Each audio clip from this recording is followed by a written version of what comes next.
എത്രയോ വർഷക്കാലമായി ഈ പഞ്ചായത്തിലോ പോലീസ് സ്റ്റേഷനിലോ വില്ലേജിലോ ഇതുവഴി പോകുന്ന ജനങ്ങൾക്ക് നടന്നു പോകാൻ പോലും സാധിക്കാത്ത രീതിയിൽ ഈ കാണുന്ന അവസ്ഥയായിരുന്നു ഈ വഴി. നമ്മുടെ കഴിഞ്ഞ പ്രാവശ്യത്തെ നമ്മുടെ മെമ്പർ വന്നാണ് നമ്മൾ ഈ കാണുന്ന രീതിയിൽ ആൾക്കാർക്ക് സുഖമായിട്ട് നടന്നു പോകുന്ന രീതിയിലുള്ള ഈ ടാറിങ്ങും മറ്റു കാര്യങ്ങളും നമുക്ക് ചെയ്യാൻ സാധിച്ചത്. ഇത് നമ്മുടെ ഒരു ഭരണ നേട്ടം തന്നെയാണ്. ഹായ് ഫ്രണ്ട്സ്, നിക്കീസ് കഫേയുടെ സ്ഥാനാർത്ഥിയോടൊപ്പം എന്ന പ്രോഗ്രാമിൻ്റെ മറ്റൊരു എപ്പിസോഡിലേക്ക് എല്ലാ മാന്യപ്രേക്ഷകർക്കും ഹൃദയം നിറഞ്ഞ സ്വാഗതം. ഇപ്പോൾ ഞാനിപ്പോൾ നിൽക്കുന്നത് കേരളത്തിൻ്റെ തെക്കേ അറ്റത്തുള്ള തിരുവനന്തപുരം ജില്ലയിലെ പാറശാലയിലാണ് ഞാൻ നിൽക്കുന്നത്. ഇവിടുത്തെ മത്സരവും അതിൻ്റെ മത്സരമായിട്ട് ബന്ധപ്പെട്ട കാര്യങ്ങളൊക്കെ ജനങ്ങളിലേക്ക് എത്തിക്കാൻ വേണ്ടിയാണ് ഞാനിവിടെ എത്തിയിരിക്കുന്നത്. എന്നോടൊപ്പം 2 സ്ഥാനാർത്ഥികളുണ്ട്. BJP ആണ് നിങ്ങൾ റെപ്രസെൻറ്റ് ചെയ്യുന്നത് അല്ലേ? അപ്പോൾ കരിമാനൂർ വാർഡിന് വേണ്ടി മത്സരിക്കുന്ന ചേച്ചിയുടെ പേരെന്താണ്? ആര്യാദേവി അല്ലേ? ആര്യാദേവി. അതോടൊപ്പം തന്നെ പ്രവീൺ ചേട്ടൻ. ഇവർ 2 പേരാണ് ഇവിടെ. പ്രവീൺ ചേട്ടനാണ് പാറശാല ടൗൺ വാർഡിലാണ് റെപ്രസെൻറ്റ് ചെയ്യുന്നത്. നമുക്ക് ഇവരോട് ചോദിച്ച് മനസ്സിലാക്കാം എന്തൊക്കെയാണ് ഇവിടുത്തെ തെരഞ്ഞെടുപ്പ് ചൂട്, എന്താണ് തെരഞ്ഞെടുപ്പിൻ്റെ വിശേഷങ്ങൾ എന്തൊക്കെയാണെന്ന് നമുക്ക് ഇവരോട് ചോദിച്ച് മനസ്സിലാക്കാം. ഹലോ ആര്യ ചേച്ചി, അപ്പോൾ കന്യാംഗമാണോ? അതെ. ഓക്കെ, അപ്പോൾ നമ്മൾ എങ്ങനെയുണ്ട് ഇപ്പോൾ തെരഞ്ഞെടുപ്പ് പ്രചരണമൊക്കെ എങ്ങനെ നടക്കുന്നു? കോവിഡൊക്കെയാണ്, എങ്ങനെയൊക്കെയാണ് പ്രചരണങ്ങൾ നടക്കുന്നത്? പ്രചരണ സാധാരണ രീതിയിൽ തന്നെയാണ്. കോവിഡ് മാനദണ്ഡങ്ങളെല്ലാം പാലിച്ചുകൊണ്ട് തന്നെയാണ് നമ്മൾ പ്രചരണം നടത്തുന്നത്. നേരിട്ട് കാണാൻ വീടുകളിൽ പോകാറുണ്ട്? വീടുകളിൽ പോയി തന്നെയാണ് വോട്ട് ചോദിക്കുന്നത്. മാക്സിമം കവർ ചെയ്യാറുണ്ടോ? എല്ലാ വീടുകളിലൊക്കെ പോയോ? എല്ലാ വീടുകളിലും പോയി.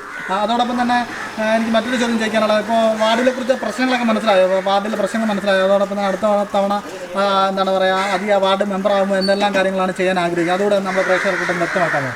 എനിക്ക് ഞാൻ ഇപ്പോൾ പോയ പ്രചരണത്തിന് പോയ രീതി വെച്ചിട്ടാണെങ്കിൽ ഒട്ടുമിക്ക പേരുടെയും പ്രശ്നങ്ങൾ എന്തെന്ന് മനസ്സിലാക്കാൻ പറ്റിയിട്ടുണ്ട്. അതിൻ്റെ അടിസ്ഥാനത്തിൽ പാവപ്പെട്ടവർക്ക്, അതായത് അർഹതപ്പെട്ടവർക്ക് എങ്ങനെയാണോ അതനുസരിച്ച് വീടായിട്ടോ അല്ലെങ്കിൽ പൈപ്പ് കണക്ഷൻ, പിന്നെ 2-3 റോഡ്, അതായത് നമ്മുടെ നെടുവാൻവിള കാരക്കുളം ഈ റോഡ് പദ്ധതി, ഇത് കുറേ കാലം കൊണ്ട് ഞങ്ങൾക്ക് അവിടെ കൂടെ റോഡ് ഇല്ലാത്തതാണ്. ആ റോഡൊന്ന് ശരിയാക്കണമെന്ന് താല്പര്യമുണ്ട്. പിന്നെ ആയത്തോളം വഴി കോട്ടകളെ ബന്ധിപ്പിക്കുന്ന റോഡ്, ഈ 2 റോഡ് ശരിയാക്കി എടുക്കണമെന്നൊരാഗ്രഹമുണ്ട്. ഞാൻ ജയിക്കുകയാണ് എങ്കിൽ എനിക്കത് ചെയ്ത് പൂർത്തീകരിക്കണമെന്നുണ്ട് ആഗ്രഹം. എനിക്ക് തോന്നുന്നു പ്രധാനമന്ത്രിയുടെ ആവാസ് യോജന വഴി പാവപ്പെട്ടവർക്ക്, അത് പാവപ്പെട്ടവർക്ക് അർഹതപ്പെട്ടവർക്ക് വീട് അർഹതപ്പെട്ടവർക്ക് അത് നമ്മളത് എത്തിച്ചു കൊടുക്കും അല്ലേ? എത്തിച്ചു കൊടുക്കണമെന്നുള്ള ആഗ്രഹമുണ്ട്. പിന്നീട് എന്താണ് പറയാ, കുടിവെള്ളം അതിനാണ് പ്രയോറിറ്റി കൊടുക്കുന്നത്. പിന്നീട് റോഡ് അല്ലേ? ഈ 3 കാര്യങ്ങളാണ് പ്രധാനമായിട്ടും മനസ്സിലുള്ള വാർഡിന്റെ വികസനത്തിന് വേണ്ടി. Okay, thank you. അടുത്തായിട്ട് പ്രവീൺ ചേട്ടന് എന്തൊക്കെയാണ് പറയാനുള്ളത്? ആര് ചേച്ചി കാര്യങ്ങളൊക്കെ പറഞ്ഞു കഴിഞ്ഞാൽ ചേട്ടൻ്റെ പറയാനുള്ള കാര്യങ്ങളോട് പറഞ്ഞു. പാറശാല ടൗൺ വാർഡിനെ സംബന്ധിച്ചിടത്തോളം നമുക്കറിയാം, നമ്മുടെ 5 വർഷം BJP ആയിരുന്നു ഭരിച്ചത്. നമ്മുടെ 20-25 വർഷക്കാലം വേറൊരു രാഷ്ട്രീയ പാർട്ടി LDF സർക്കാരിൽ നിന്ന് നമ്മൾ ആ വാർഡ് തിരിച്ചു പിടിക്കുകയായിരുന്നു, BJP പിടിക്കുകയായിരുന്നു. ആ വാർഡ് നിലനിർത്തുക, അതാണ് ഇപ്പോഴത്തെ മത്സരം കൊണ്ട് നമ്മൾ ജയത്തിൽ കുറഞ്ഞൊന്നും നമ്മൾ പ്രതീക്ഷിക്കുന്നില്ല. നമ്മുടെ ഈ ഇവിടുത്തെ ടൗൺ വാർഡിലെ ജനങ്ങൾക്ക് ഏറ്റവും അത്യാവശ്യം എന്നുള്ളത് കുടിവെള്ള പ്രശ്നമാണ്. അതുപോലെ ടൗണിൽ നമ്മുടെ ഒരു ബസ് കാത്തിരിപ്പ് കേന്ദ്രമോ അങ്ങനെ ഒന്നും തന്നെ ഇല്ല. അതൊരു വലിയൊരു പ്രശ്നം തന്നെയാണ്. നമ്മുടെ ഈ പാറശാല ടൗണിലെ ഒട്ടനവധി കേന്ദ്ര പദ്ധതികൾ, നരേന്ദ്രമോദി സർക്കാർ നടപ്പിലാക്കിയ പദ്ധതികൾ ജനങ്ങളിൽ ഇനിയും എത്തിക്കാൻ നമുക്ക് ഉണ്ട്. ഈ ആവാസ് യോജന വഴി വീടുകൾ, അതുപോലെ നമ്മുടെ ഈ അടുത്ത ഏറ്റവും നമ്മളിപ്പം നേരത്തെ ശ്രദ്ധയിൽപ്പെട്ടിട്ടുണ്ടായിരിക്കും, ഈ ജൽജീവൻ മിഷൻ വഴി നമ്മുടെ ഒരു ഫ്രീ ആയിട്ടൊരു 25ഓളം പൈപ്പ് കണക്ഷൻ നമുക്കിവിടെ ഈ ടൗണിലെ ജനങ്ങൾക്ക് നൽകാൻ സാധിച്ചു. അതുപോലെ ഗ്യാസ് കണക്ഷൻ നമ്മൾ സൗജന്യമായിട്ട് ഒരു 200ഓളം നിർധനരായിട്ടുള്ള കുടുംബങ്ങൾക്ക് ഫ്രീ ആയിട്ട് ഗ്യാസ് കണക്ഷൻ, അതുപോലെ വൈദ്യുതി, ഇതെല്ലാം ഫ്രീ ആണ്. നരേന്ദ്രമോദി സർക്കാർ നൽകുന്ന ഈ ജനക്ഷേമ പദ്ധതികൾ സാധാരണ ജനങ്ങളിൽ എത്തിക്കണമെങ്കിൽ ഇവിടെ BJPയുടെ ഒരു വാർഡ് മെമ്പർ തന്നെ വേണം. ഞങ്ങൾക്ക് ഒട്ടനവധി കാര്യങ്ങൾ ജനങ്ങളിലേക്ക് ചെയ്യാനുണ്ട്. നമ്മൾ നടത്തിക്കൊണ്ട് വന്ന ഒരുപാട് പദ്ധതികൾ പൂർത്തിയാക്കാനുണ്ട്. അതുകൊണ്ട് എൻ്റെ ഈ നാട്ടുകാരെല്ലാവരും എന്നെ സഹായിക്കണമെന്ന് മാത്രമാണ് എനിക്ക് പറയാനുള്ളത്. ചേട്ടൻ പറഞ്ഞ കഴിഞ്ഞ വർഷം BJPയുടെ വാർഡ് മെമ്പറായിരുന്നു, അല്ലെ കൗൺസിലർ ആയിരുന്നു എന്ന് പറഞ്ഞു. നമുക്ക് ആ വികസന പ്രവർത്തനങ്ങൾ പോയി കാണാൻ പറ്റുമോ? നമുക്ക് തീർച്ചയായിട്ടും നമുക്ക് പോയി കാണാം. നമുക്ക് ഓക്കെ, താങ്ക് യു ചേട്ടാ. എന്നാൽ നമുക്കൊന്ന് പോയിട്ട് വരാം. വാർഡിലൂടെയുള്ള നമ്മുടെ യാത്ര തുടർന്നുകൊണ്ടിരിക്കുകയാണ്. ഞാൻ പാറശാല ടൗൺ വാർഡിനടുത്തുള്ള വട്ടവളയിലാണുള്ളത്. ഇവിടെ പ്രധാനമന്ത്രിയുടെ ജൽജീവൻ മിഷനിൽ നിന്ന് കിട്ടിയൊരു പൈപ്പാണ് നമ്മളിവിടെ കാണുന്നത്. അപ്പോൾ നമ്മുടെ മധുചേട്ടനോട് നമുക്ക് ചോദിച്ച് മനസ്സിലാക്കാം ഇവിടുത്തെ വെള്ളത്തിൻ്റെ പ്രശ്നത്തെക്കുറിച്ചും ബാക്കിയുള്ള കാര്യങ്ങളെല്ലാം നമുക്ക് മധുചേട്ടനോട് ചോദിച്ച് മനസ്സിലാക്കാം.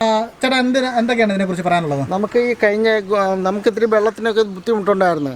നമുക്ക് ഇത്തിരി ഈ കഴിഞ്ഞ കേന്ദ്ര ഗവൺമെൻറ്റിൻ്റെ പദ്ധതിയിൽ കിട്ടിയതാണ് ഈ പൈപ്പ്.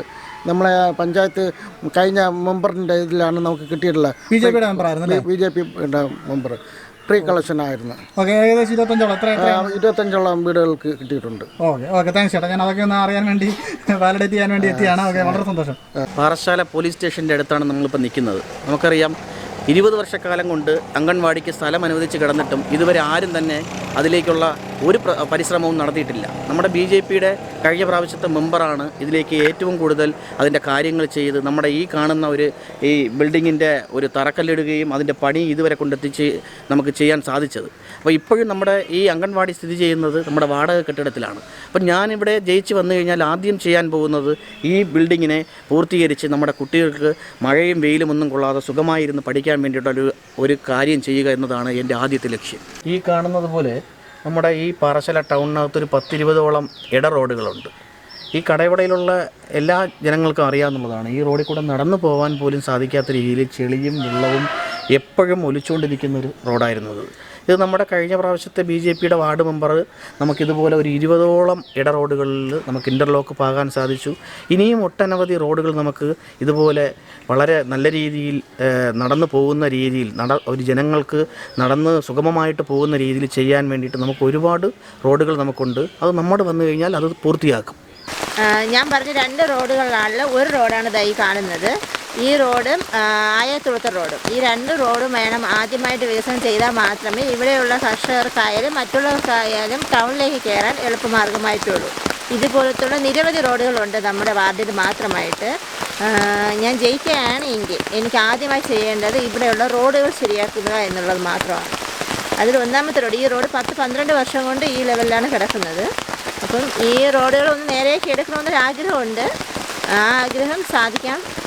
എല്ലാവരും വോട്ട് തന്നാൽ മാത്രമേ സാധിക്കുകയുള്ളൂ. പിന്നെ എന്ത് പറയുന്നത് വെച്ചാൽ ഇവിടെ ഉള്ളതും കൂടുതലും കാർഷിക കുടുംബങ്ങളാണ്. അവരൊക്കെ ഈ ടൗണിലോട്ട് കയറുന്നുണ്ടെങ്കിൽ ഈ റോഡ് പ്രധാനമായിട്ട് പണി ചെയ്താൽ മാത്രമേ പറ്റുള്ളൂ. ഇപ്പോൾ ഇവിടെ ഉള്ളവർ നെടുമമ്പുഴ കയറുന്നുണ്ടെങ്കിൽ പാറശാല ടച്ച് ചെയ്ത് വേണം നെടുമമ്പുഴയ്ക്ക് പോകാനായിട്ട്. അപ്പോൾ ചേട്ടാ, നമ്മുടെ വീഡിയോ ഇവിടെ അവസാനിക്കുകയാണ്. എനിക്ക് ഈ വാർഡിനെ കുറിച്ചൊരു കൃത്യമായിട്ടുള്ള ധാരണ കിട്ടി. കേരളത്തിലെ ജനങ്ങൾക്കും ഒരു കൃത്യമായ ധാരണ കിട്ടിയെന്ന് ഞാൻ കരുതുന്നു. അതോടൊപ്പം തന്നെ പോളിംഗ് ബൂത്തിലേക്ക് പോകുന്ന വോട്ടർമാരോട് എന്താണ് പറയാനുള്ളത്? അതുകൂടെ ഒന്ന് പങ്കുവെക്കാമോ? എൻ്റെ ഈ ടൗൺ വാർഡിലെ ജനങ്ങളോട് എനിക്ക് ഒന്നേ പറയാനുള്ളൂ. ഒരു കക്ഷി രാഷ്ട്രീയ ഭേദമന്യേ എല്ലാ ജനങ്ങൾക്കും തുല്യമായിട്ട്, നരേന്ദ്രമോദി സർക്കാർ പറയുന്ന പോലെ തുല്യമായിട്ടുള്ള നീതി, തുല്യമായിട്ടുള്ള വികസനം, അത് എല്ലാ നാട്ടിലെ എല്ലാ ജനങ്ങളിലും അത് ഞാൻ കൃത്യമായിട്ട് നിർവഹിക്കും. അവരിൽ അർഹതപ്പെട്ടവർക്ക് എല്ലാവർക്കും ആനുകൂല്യങ്ങൾ വാങ്ങിക്കൊടുക്കാനും ഏത് സമയത്തും നാട്ടുകാരോടൊപ്പം ഞാൻ ഉണ്ടാവുമെന്ന് മാത്രമേ എനിക്ക് പറയാനുള്ളൂ. എന്നെ എല്ലാവരും താമര അടയാളത്തിൽ വിജയിപ്പിക്കണം. ഓക്കെ, ചേച്ചിക്ക് എന്താണ് പറയാനുള്ളത്? ചേച്ചി പറഞ്ഞോളൂ. എനിക്ക് പറയാനുള്ളത്, ഞാൻ ഫസ്റ്റാണ്. എന്നാലും എന്നെക്കൊണ്ട് കഴിയുന്ന രീതിയിൽ എല്ലാ കാര്യങ്ങളും പ്രധാനമന്ത്രി പറയുന്നത് പോലെ തന്നെ പ്രവർത്തിക്കണമെന്ന് ആഗ്രഹിക്കുന്ന ഒരാളാണ് ഞാൻ. ഇപ്പം അർഹതപ്പെട്ടവർക്ക് എന്നാൽ കഴിയുന്ന എല്ലാ സഹായങ്ങളും ചെയ്യും ഞാൻ. അതുകൊണ്ട് ഇപ്രാവശ്യം ഒരു താമര അടയാളത്തിൽ എന്നെ വോട്ട് ചെയ്ത് വിജയിപ്പിക്കണമെന്ന് എല്ലാ അംഗങ്ങളോടും ഞാൻ താഴ്മയെ അപേക്ഷിക്കുന്നു. ഓക്കെ, എല്ലാവിധ ആശംസകളും. വിജയിക്കട്ടെ, കന്യാംഗമാണ്, വിജയിക്കട്ടെ എന്ന് ആശ്വസിക്കുന്നു. Thank you.